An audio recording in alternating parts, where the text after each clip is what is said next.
Been a while since I made a exercise video, and I just got off work today, so my hair is all matted, or as I like to call now, they're an elf locks they got now. But anywho, I was just doing some more research about history of like Germanic people and some folklore stuff, and I started feeling good about myself, so I'm like, I do want to do another workout video since I haven't done one in a while, and I was just feeling good about myself and my body and all that. So yeah, of course, still is kind of, I don't know, it looks healthy, I'll say. Like right now I'm mixed between my stomach, as I always been for my other videos, and my phone setup. I look like a midget in it. Like, dude, my arms are like tanks. Like, I don't know how to describe it, but yeah, in the camera, I look like a Neanderthal. But I think that's kind of funny and cool at the same time. So, yeah. So today, I just want to do some, what I've been getting into is just real light workouts, which is high reps. So I'm going to try to get up to 200. I already did a set of 50 earlier, and my arms are now back to normal, so they don't feel fatigued right now. But yeah, and I'm probably going to switch it to black and white for the rest of the video, because I mean, I do have good lighting right now, but black and white shows it a bit better, in my opinion. Like, I don't know if I have divinity or what, but look how just moving my arm controls the light. So I'm going to see what it looks like in black and white real quick. Alright, so okay, yeah, it looks like it shows more than it did in color. Let me try it back in color real quick. Yeah, you don't see it as much in color. So black and white it is. Alright, yeah. It looks better in black and white. So, there we go. How to get the filter screen off. Alright, yeah, and for this, let me go ahead and move the hair back real quick. I'm just going to have some music overlaid in the video, so the audio for the music might not be synced up to the time that I start. Anyways, I'm not going to have any music. You guys are going to have music. And if you don't like the music, mute it. Put on something else. This is just pretty much like a auto or a video diary, basically, of myself. And I don't know how to flex the back at all, so hopefully I did something. But yeah, here we go. First set of 50. Probably going to get up to 150 with these, since I already did a set of 50 off camera to see if I can still do it, since I've been on a hiatus of exercising. But it's only 10 pounds, but still, the more reps you do, the heavier it actually gets. So yeah, and I'm just looking just to keep like the muscles toned. Nothing really to like say gain huge muscles, because I'm already happy with my size. So I'm going to go ahead and do 50 real quick, and then flex the biceps for it. Hopefully right here will be okay for it. So here I go.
and really squeeze the muscles once I get to the top.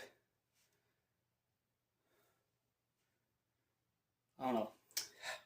I hate how the camera angle is for it. Maybe it's just the lighting too.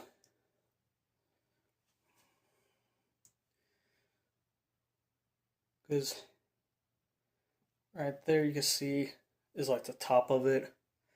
So my body portions are all symmetrical, or at least to my eyes, they look symmetrical for it.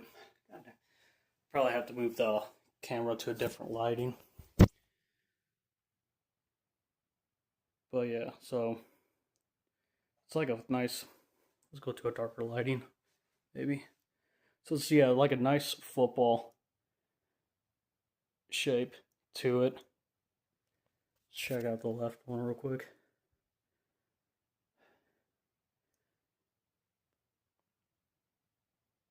So yeah, it's like not bad at all. Here, let's put a weight real quick in the hand, because that was another thing I did, was the Eugene Sandow stuff.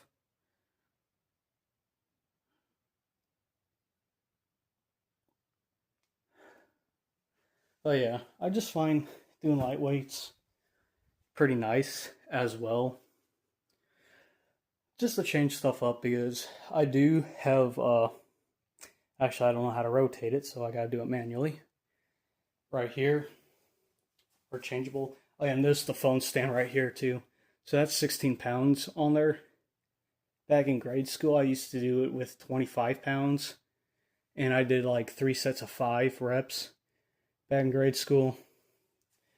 And down here is the, okay, yeah, there it is, right here. Yep, is my 45-pound or 40-pound barbell. And the reason why I got this one instead of like a changeable one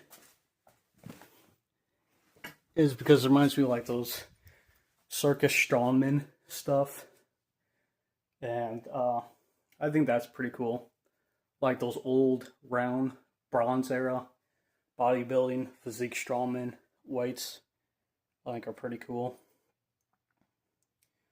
And this is my Irminsul necklace that came in 2 days or 3 days ago. Switched out the other string for this string instead, because it actually was a shoelace that came with it that had like a bee on it. So I had my own twine.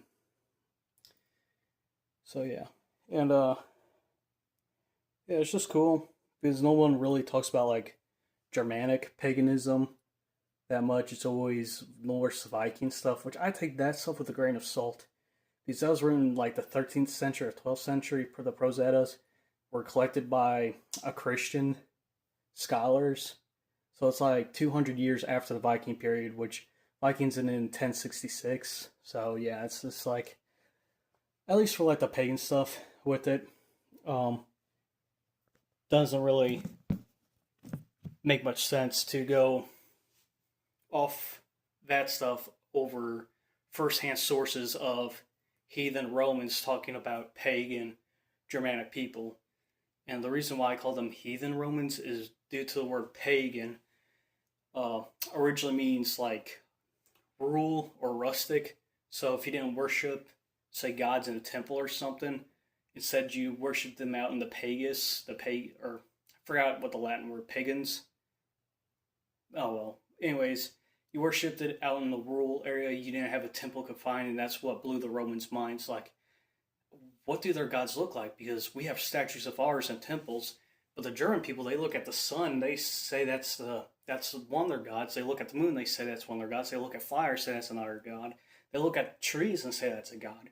So that's just what I find interesting, and that's why people would ask, is like, or are you Christian or pagan? Since I do believe in Jesus, like, I have more of a pagan view of Christianity, to where I don't really have like a church that I go to. Instead, it's still this like outside nature worship, which is what some passages in Luke talk about, where Jesus tells them to not be like the hypocrites that pray on the streets or in the synagogues during that time.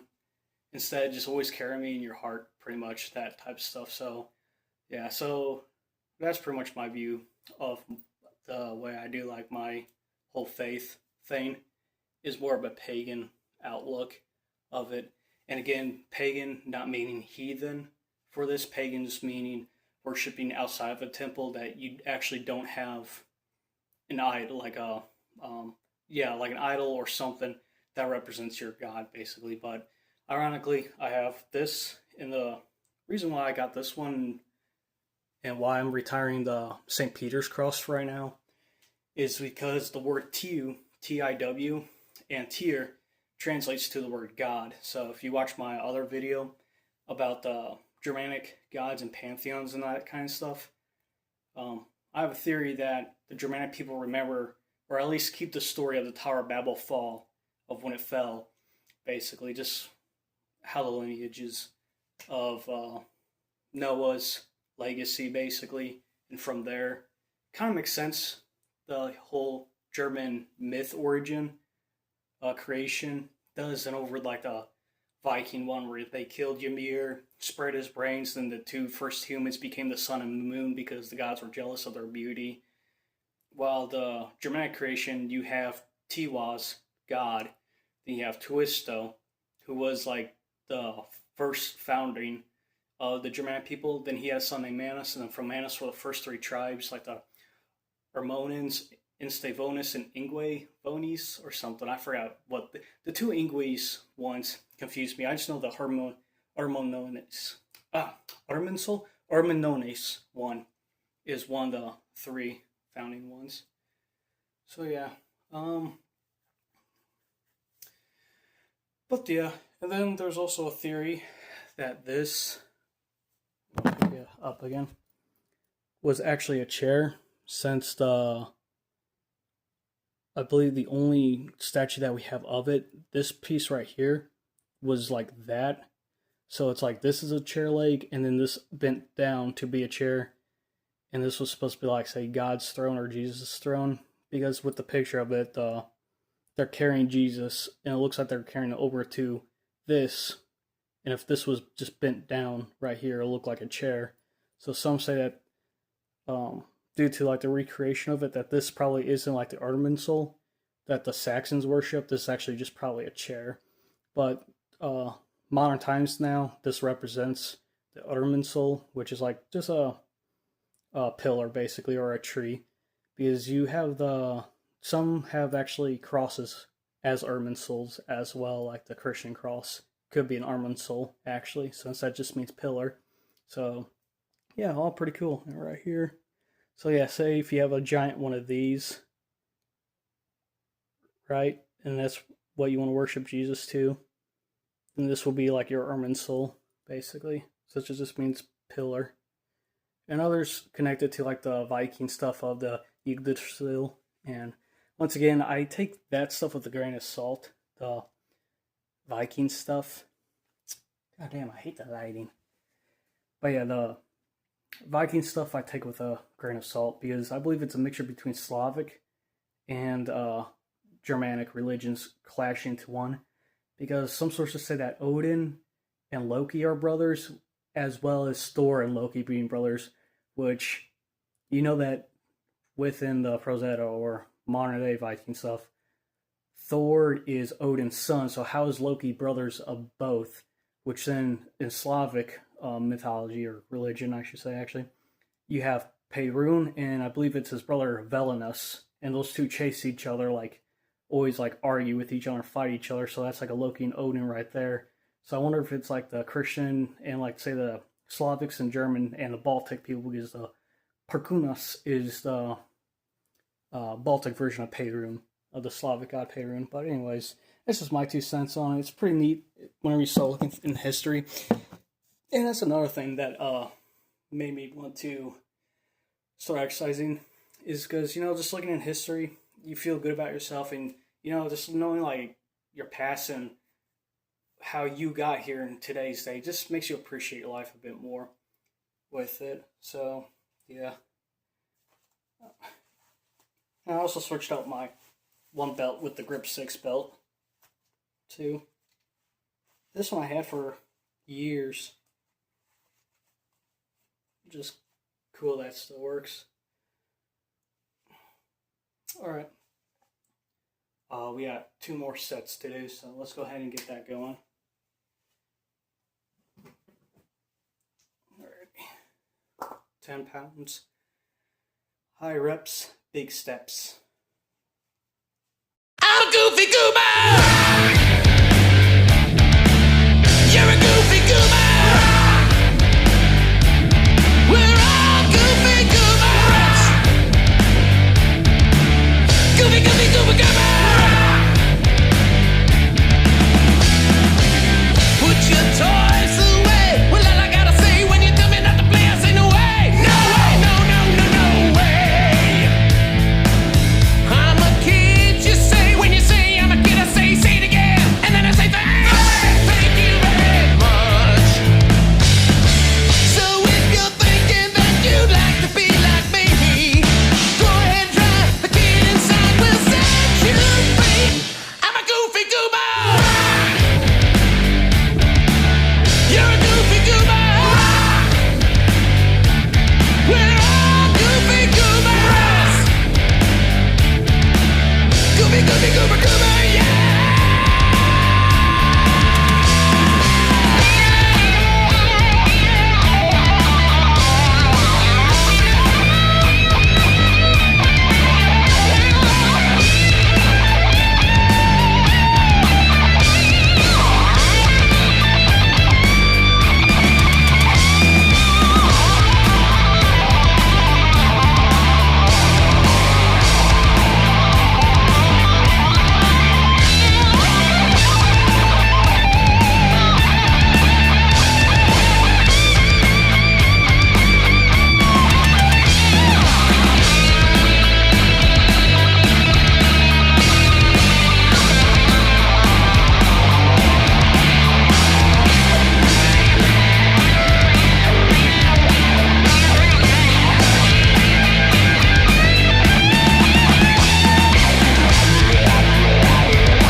Another cool thing that I was reading about, like the Anglo-Saxons and Utes,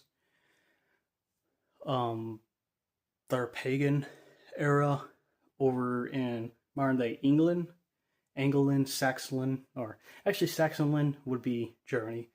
Saxon, the Hyde Volksong Saxonland.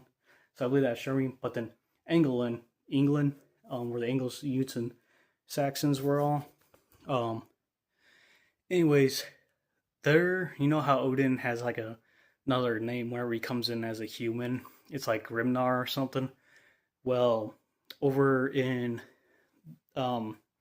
England, his name is also known as Grim. So I wonder if that's where the idea of the Grim Reaper came from that. Because it doesn't really, at least to me, doesn't really make much sense of how Odin became the new sky god when Tyr legitimately translates just to the word God. So it's like, how does something that has divinity get placed below? So I wonder if that was also like, say, a Christian scholar's way to be like, oh shoot, these religions are actually kind of add up to the fall of Babel. So it's like, how are we going to persuade the pagans to worship Jesus now, whenever they were possibly already worshiping God from the Old Testament? Since the Old Testament God, he did have animal sacrifices. He also did declare war. You could read Samuel 15, is a great passage for that. And he's also a God of justice. So Tyr and God are the same thing. They both are a God of justice and law and of war. And the Old Testament did animal sacrifices too. So it's just kind of cool seeing that linked up. So I wonder if that's another thing where the Christian scholars were like, okay, since these are kind of similar, adding up to the Tower of Babel, animal sacrifices, God of War, and that stuff, let's remake it to where Odin's the new sky cult. And I'm not denying that they did do sacrifices to Odin or to Grim either, which that's what I'm just gonna call him now. Like after just doing lots of research for it, because you know people LARP as Vikings, and which is cool and all that. Especially I have this one bar I go to. Well, actually, it's a meat house, not a bar. But anyways, and they do Viking Fest there, so it's always nice and cool seeing that stuff. But just for me, after like reading, studying, and all that stuff, I feel more comfortable. And even back then, before I got into like huge into Christianity, I always saw Tyr as the head of the pantheon because I always just found the Germanic people a bit more fascinating with their mythology, with how it's like all fragmented, with how everything is. So you have some people that are like, oh, they're Odinism or Odin cultists. Well, I'm more of a Tyr cult since he was originally the first sky god. So it's like, I just wonder what happened there with it. And but yeah, so like my pagan view of it is like you have God and then Grim, who comes because even Odin, he comes for you in death to take you to Valhalla. So the Romans wrote about Wodenaz as Mercury, compared him to Mercury, and they compared Tiwaz to Jupiter. And Mercury is a messenger god, and Odin could also be the messenger god of death, and that's why his name is called Grim, or it means hidden one. But still, we have the Grim Reaper as folklore. So it's like you still have God, and then you have Grim, who will bring you to the afterlife, basically. So Odin comes and visits you. So I guess there's some semblance there of why they would worship him, since he's the first one that you see. So kind of like, well, never mind. It's not compared to that. But anyways, shoot, I was going to say something. Oh yeah, and then another thing is how Ragnarok ends. Literally everyone dies except for Balder returns, Thor's children survive, and Sol's daughter, who is not named, survives, and then two humans, Leifa and something else, are the only ones that survive Ragnarok. And after Surt's flame pretty much destroys the entire Earth, then I forgot where the water comes from. I think it was from like the giants or mountains. Comes and pretty much extinguishes Surt's flame, and the world starts over anew again. So since the Bible already talked about the Great Flood, wouldn't it make more sense in modern times to worship Balder? Like the old gods are dead, like Thor, Odin, and all those people. They're possibly dead in our timeline. However, the other thing that they could argue is with Ymir, since after Ymir died, I forgot Odin's father. So it's like Odin's father, then grandfather, and Odin and his two brothers, Vili and Ve, they all get on a boat as like the remains of Ymir flood the earth. So that's their creation story from it. Then after that, Odin's father created the sun and moon because they were first humans. Those were the first two humans made. And then the gods, so Odin, Vili, and Ve, got jealous of their beauty and decided to pull them up into the heavens and created the sun and moon out of them. Which then, there goes the first two humans. They're dead right there. Or they ascended, not dead, they ascended to a godlike state. So just like the whole creation story with the Vikings is weird compared to the Germanic people, because you had Tiwaz then made Tuisto, then Tuisto made Manas with his wife, then Manas and his wife had the three main Germanic tribes, and then from there on, then you had Saxnot, or the Anglo-Saxons version, Sexneat, as their pantheon deity. But yeah, it's just weird, especially if you just like cross-reference stuff with like the Bible and other sources.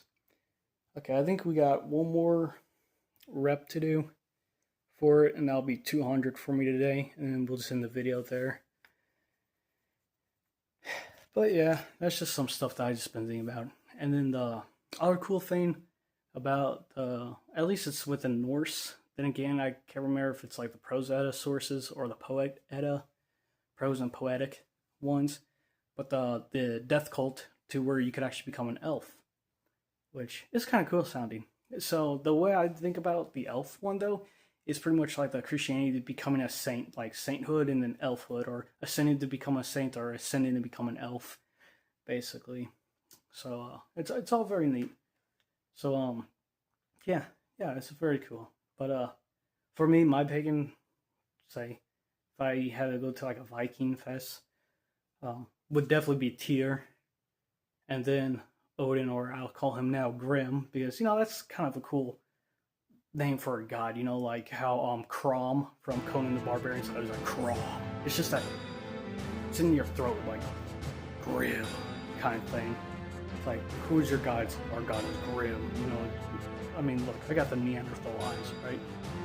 Look how pushed in my eyes are. Grim. So yeah, I think that's just pretty cool. Oh, let's get more Neanderthal. Let's get hair in my face. Grim. Or something, Boom, boom.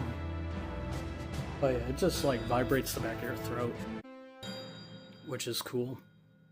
So yeah, so it's God, Grim, and then Thunder, since Thor literally translates to thunder, or at least Thornaraz and Thunar. And then you got the Icelandic version, Thorsh. Yeah, the cool. Thorsh. Yeah. Thorsh. It's a weird how you gotta do it. Thorsh. Anyways, gonna do the last reps and then we're just gonna call it a day.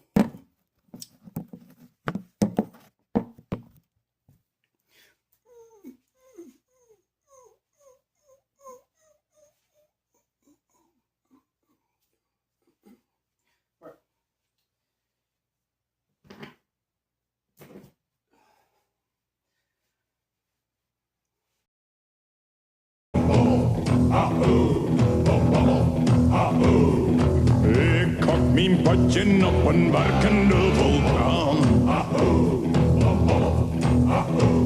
Een dinosaurus nu met een halve haan. Verboden en doonarmen achter mij van hun. Maar die heb ik al even niet gezien.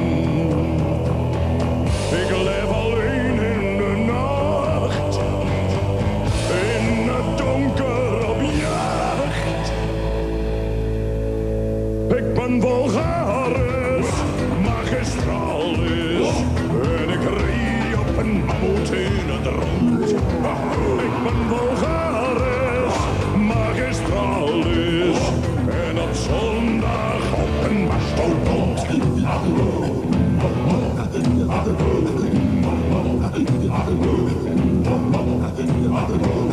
Een maffe professor die had van mij gehoord en kwam op zijn Solex naar de Achterhoek gescheurd. Met camera's en lasso's maakt ze jacht op mij. Maar mijn hol is nooit ontdekt en geen mens heeft mij gezien. Een aanwoordkampioen in een echt visioen. Ik ben Vulgaris, magistralis, en ik rie op een mammoet in het rond. Ik ben Vulgaris, magistralis, en op zondag op een mastodont. Ik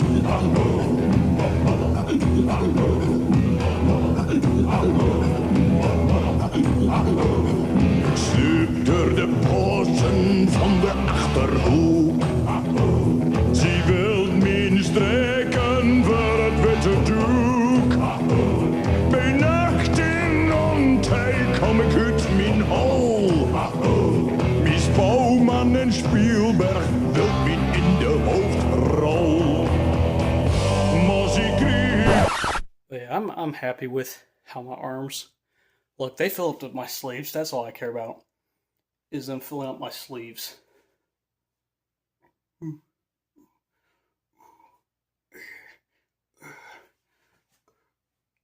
Let's look at my back real quick.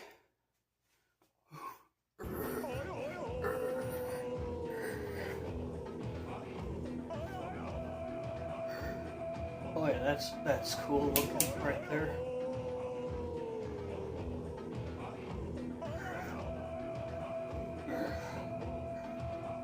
I hope that looks cool. I gotta watch in the post editing.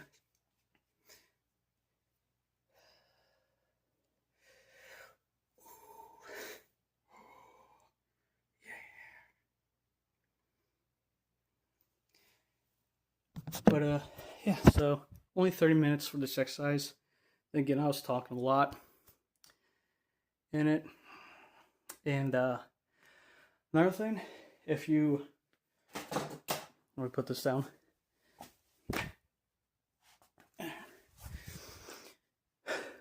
If you are a guy and you're worried about your height, just remember Thor's wife is a giantess. And also think of Adam Gomez Adams, from the Addams Family in the 90s one too, and even the cartoon. So yeah, that's pretty cool.